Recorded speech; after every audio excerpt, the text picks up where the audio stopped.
interessante assim falar de uma forma mais detalhada. Como que são gerados os lucros da Bitnest? Vamos lá, a Bitnest, ela tem vários produtos, tá? O lucro de rede, as comissões de afiliados, que inclusive nós recebemos antecipado, por exemplo, se você bota um investidor que ele faz um contrato de 28 dias, a sua comissão você recebe na hora que ele faz o contrato, e não com 28 dias. Por que a Bitnest consegue pagar isso? Porque ela tem um laser, que é locação de criptoativo. Então, ela aluga o SDT, empresta o SDT com garantia em Bitcoin e em Ethereum. Então, essa é uma das fontes de lucro da Bitnest, que ela paga o plano de marketing, o plano de carreira, e também tem um caixa dentro do smart contract para caso a pool de liquidez não alcance, por exemplo, 24% ao mês, ela tira de lá e paga, e tudo isso você consegue comprovar através das carteiras que você recebe o seu pagamento na tua MetaMask. A outra fonte de renda é dentro da pool de liquidez. E como que funciona? As corretoras descentralizadas, que são várias, elas funcionam com empréstimo, ou seja, elas operam com empréstimo. Então, se eu tenho o USDT, eu posso ir lá dentro da PancakeSwap e emprestar os meus USDTs. Então, digamos que agora vai lançar uma moeda. Sei lá, Chandria Coin. Vou dar um exemplo do meu sobrenome, Chandria. Chandria Coin. E aí eu crio a moeda e vou lá dentro da PancakeSwap e lanço lá. A Niara vai lá e olha e fala, pô, essa moeda Chandria Coin tem um potencial. Comprou lá $1.000, $10.000 de Chandria Coin, então você tem a opção de sacar para a tua corretora ou de emprestar essas moedas que você comprou para gerar liquidez lá dentro da PancakeSwap. Aí você foi lá e botou suas Chandria Coin bloqueadas. Eu fui lá e peguei meus USDTs e formei uma pool. Então ficou uma pool de liquidez lá. Chandria Coin / USDT. Aí digamos que o Marcos Oliveira, que está aí na live, vai lá na corretora, sem saber de nada, que nós temos uma pool, e ele compra Chandria Coin com o SDT. Nessa compra dele foi paga uma taxa. Como a corretora ela é descentralizada, não tem um dono que recebe a taxa. Quem vai receber? Eu e a Niara. Eu porque tenho meus USDTs lá travados, gerando liquidez, e a Niara porque comprou Chandria Coin e também deixou lá emprestado. Então, na linguagem popular, é assim que funciona uma pool de liquidez. Então, resumindo, o SDT é o dólar da rede Binance Smart Chain, da rede BEP20. O SDC é o dólar da Base, da Coinbase. Quem é que troca dólar por USDC e o SDC por dólar? Muita gente. Eu estava olhando um projeto aqui agora, que me mandaram, por curiosidade, que ele só aceita o USDC. Então, para mim entrar nesse negócio, eu teria que trocar o USDT por USDC. Tem muita gente que, para fazer pool de liquidez, precisa ter o USDC. Para comprar NFT, precisa ter o USDC. Então, sempre vai haver troca nessas duas stablecoins. E essas taxas pagas pelas trocas é distribuída para nós que estamos lá na pool de liquidez, farmando. Então, assim, em uma outra oportunidade, eu vou poder vir aqui e fazer uma apresentação detalhada. Hoje é só um bate-papo de tirar dúvida, mas eu vou poder fazer uma call aqui, compartilhar a tela e te mostrar todos esses detalhes para vocês. Mas, resumindo, é desse jeito. Sim, até porque, né, a gente pode combinar, ver um horário que seja bacana, né, para a gente poder estar fazendo a apresentação aqui também. Aqui nós temos bastante pessoas, né, do mercado mesmo, orgânico, né? Então, acredito que seria bem interessante a gente fazer essa parceria aqui. Pronto. Quais são as regras de prioridades para a adesão da moeda que será lançada, que ao mesmo tempo que isso gera uma euforia, né, nas pessoas, ao mesmo tempo gera também uma preocupação, tipo assim, ai meu Deus, vai ser lançada a moeda, aí muita gente pode querer segurar, ao invés de pegar, de manter lá seus valores, ou de voltar os valores para a pool, pode querer segurar para comprar moeda e tal. Então, como que você vê, como está esse termômetro do lançamento também dessa moeda que a Bitnest irá lançar? Vai ser um token, porque a gente estava conversando até sobre isso agora, né? Sobre um token, sobre essa questão, né, de muitas vezes, muitas pessoas comprarem muitas moedas e daqui a pouco vir alguém liquidar. Então, assim, qual que é a intenção hoje da Bitnest em relação a essa moeda que também vai ser lançada? Vai ser também um token? Como é que vai ser? Bom, vamos lá.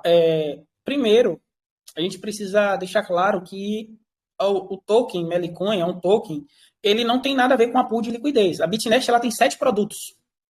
7. Ela tem Melicoin, que é o token, ela tem Saving Box, ela tem o Loop, ela tem o Saben, ela tem o Laser, e tem mais a Wallet e outros e outros. Bom, a ideia, até porque o contrato do loop, ele é renunciado. Então, não tem como editar, não tem como tirar o SDT, o SDC e botar Melicoin nem nenhum outro token. Então, se você investe no loop, você vai investir sempre em USDT e vai receber sempre em USDT. Qual que é a ideia da Melicoin? A Bitnest está criando a blockchain própria, a wallet própria e também uma exchange própria, igual a PancakeSwap.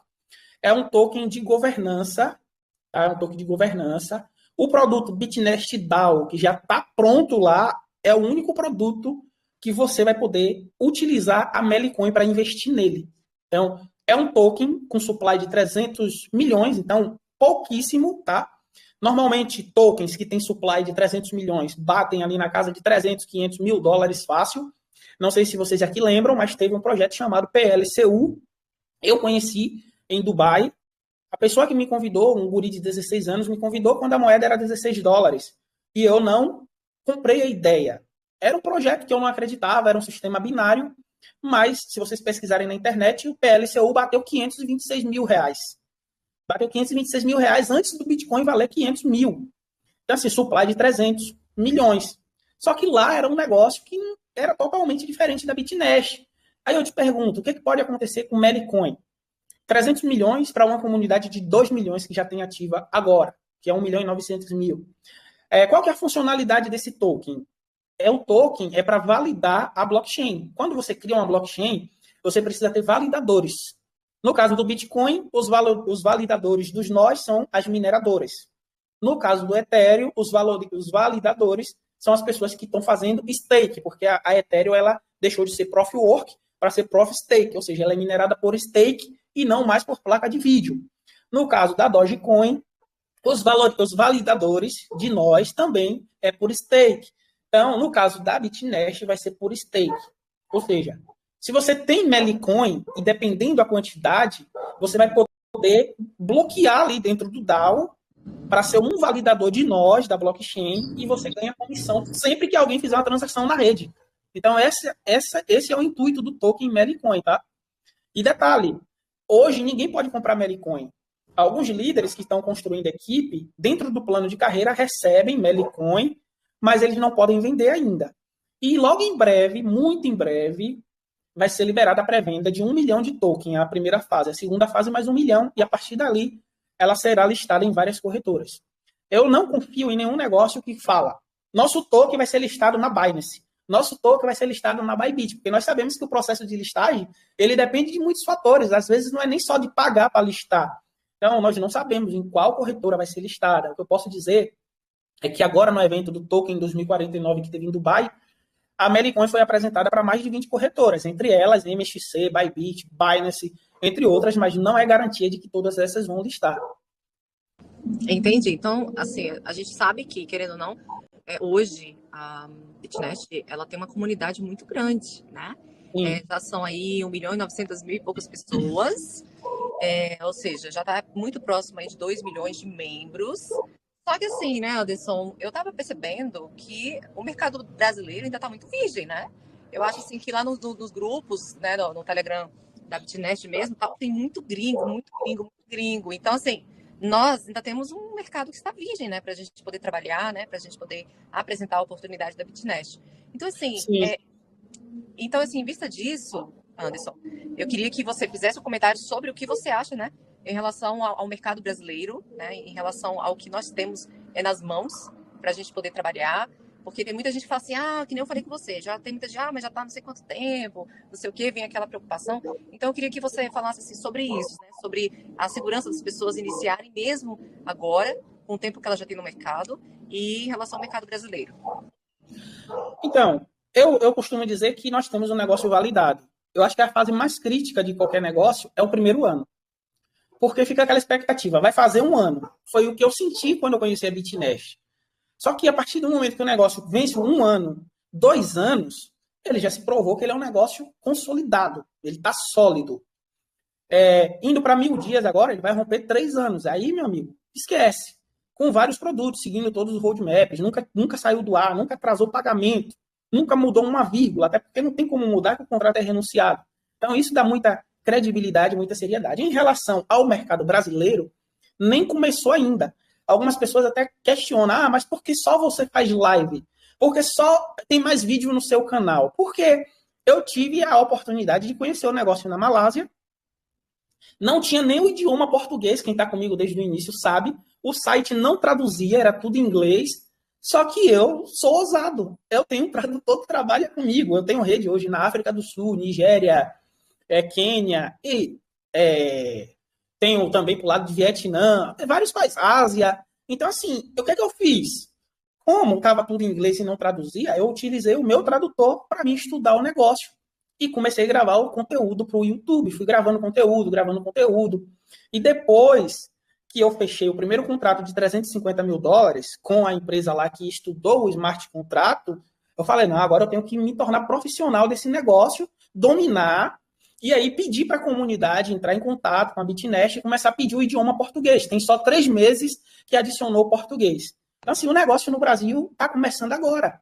Está começando agora. E como é um negócio que não depende de trader, não depende de valorização de moeda para pagar, não depende de arbitragem, nenhuma dessas historinhas, o negócio, no meu ponto de vista, ele só para se um dia deixar de existir pool de liquidez, ou se, por um acaso, todo mundo, a partir de hoje, falar assim, não vou mais renovar, mas quais são as possibilidades de alguém não querer renovar mais o contrato?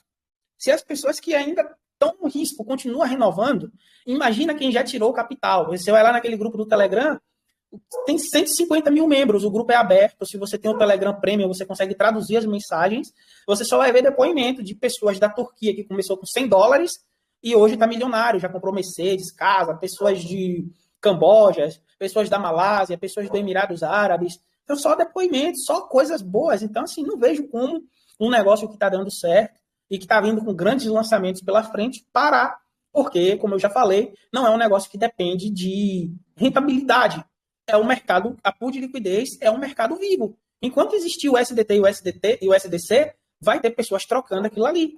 E esse mercado de empréstimo também, você vê, tem várias outras corretoras. A própria Binance, ela faz isso. A MXC faz isso. A Bybit faz isso. Aí algumas pessoas podem argumentar, mas a Bitnest, os juros que ela empresta é mais caro. Porém, é o seguinte, você vai lá na Binance, teu dinheiro vai estar em uma corretora centralizada, então por exemplo, a Fidelity ou a BlackRock, ela jamais pegaria 1 bilhão e botaria em uma corretora centralizada de empréstimo. Ela vai botar em uma corretora descentralizada. Segundo, os juros da Binance, entre aspas, ele é mais baixo. Mas existe uma parada lá chamada liquidação. Ou seja, se você toma um empréstimo lá e bota $100 mil, você vai pegar 60% do valor. Você vai pegar $60 mil emprestado. Daí, ok, se o Bitcoin continuar subindo a partir do momento que você pegou o empréstimo, você está no lucro. Mas se acontece um risco de mercado de Covid, na proporção do Covid, ou então agora de uma guerra de os Estados Unidos atacar um país ou vice-versa, e o mercado desce 60%, se você não tiver mais 100 mil para botar lá na tua garantia, você é liquidado e perde o teu 100. No caso do Bitnest, não. Você faz um empréstimo de 28 dias, se você botou 100 mil lá, não importa. Se o Bitcoin for para cair 30, 40, 50%, você não paga mais nada. Ela já te cobrou os juros fixo, um pouco maior, mas você vai dormir tranquilo, você não precisa adicionar mais fundos. Então tem essa vantagem. Sim. E tem um público que é diferente, né? Tem muita gente que conhece a Bitnest. E o bacana, né, Anderson, que as pessoas elas podem ingressar na Bitnest com $1, né? Pode centavos de dólares, né? Eu tenho gente na minha equipe que tem 20 centavos de dólares. Teve um cara que fez um contrato de 1 centavo de dólar para ver se funcionava. E aí, só que o que acontece? Ele fez um contrato de 1 centavo para um dia. Pô, 1 centavo para um dia. O lucro dele era uma microfração de centavo de dólar. Não dá nem para você perceber na carteira. E aí ele recebeu o contrato e falou, cara, recebi o dólar, mas não recebi o lucro. Porque a fração era tão pequena que não aparecia na MetaMask. Aí vai a gente abrir a blockchain. Quando você abre a blockchain, está lá $1 mais 0,0001 centavo. Então, você não tem valor mínimo, velho. Vai lá, testa a ferramenta, bota lá 1 centavo, $1, $10, o valor que você quiser. Então é um negócio. E detalhe, não tem taxa de depósito. Por que não tem taxa de depósito? Porque não tem intermediário. Todo negócio que te cobra 5% de taxa de depósito, 3% de taxa de depósito, é porque tem um intermediário no caminho. Você está pagando para alguém que está intermediando. No caso da Bitnest, você deposita direto na PancakeSwap. E você, se você tem um pouco de conhecimento, você consegue ver o teu depósito lá dentro da pool. Então, por isso, ela não cobra a taxa de depósito e também não cobra a taxa de saque. A única coisa que você paga é os FIIs, é a taxa de rede da BEP20, que é milésimos de centavos. Anderson,